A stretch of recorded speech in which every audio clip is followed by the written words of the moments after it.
Oh God, how long did Tehseen Poonawalla take to give a long, winded historical explanation? Defend karna tha. I don't know if viewers today have understood anything, no. But Sudhanshu ji, please respond to him.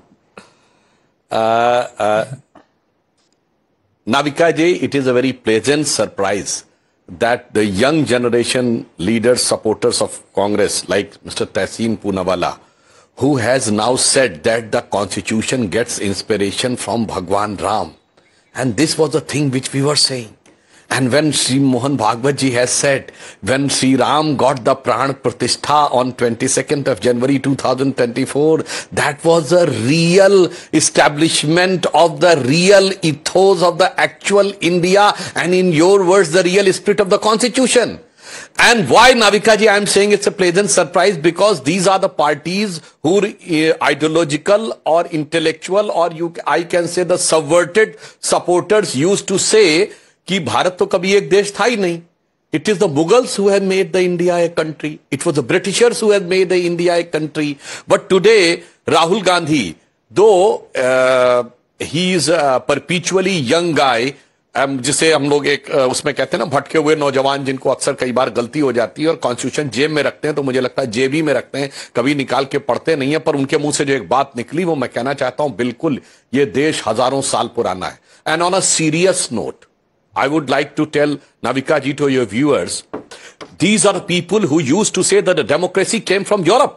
The same Rahul Gandhi ji has said, why the defenders of democracy like Europe and America are silent? But our Prime Minister said that we are the mother of democracy. Yes, the democracy didn't started with Magna Carta in British Parliament in 1215.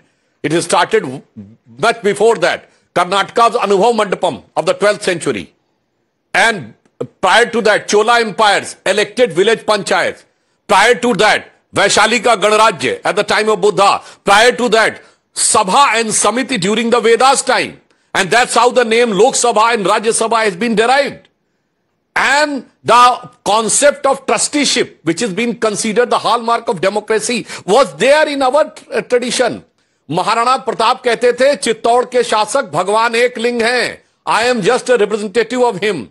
तो त्रावणकोर के राजा कहते थे कि शासक पद्मनाभ स्वामी हैं. I am just the trustee of that.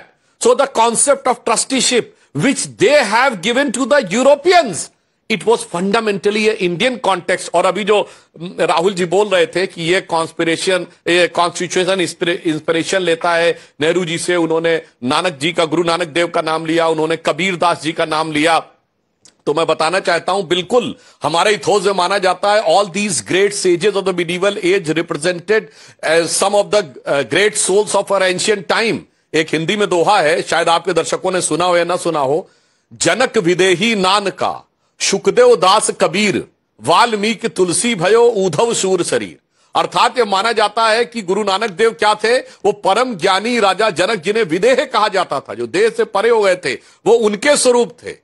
और सुखदेव दास कबीर, यानी कबीर दास महाज्ञानी सुखदेव के प्रतीक थे. और वाल्मीकि तुलसी भयो, तुलसीदास वाल्मीकि जी के प्रतीक थे.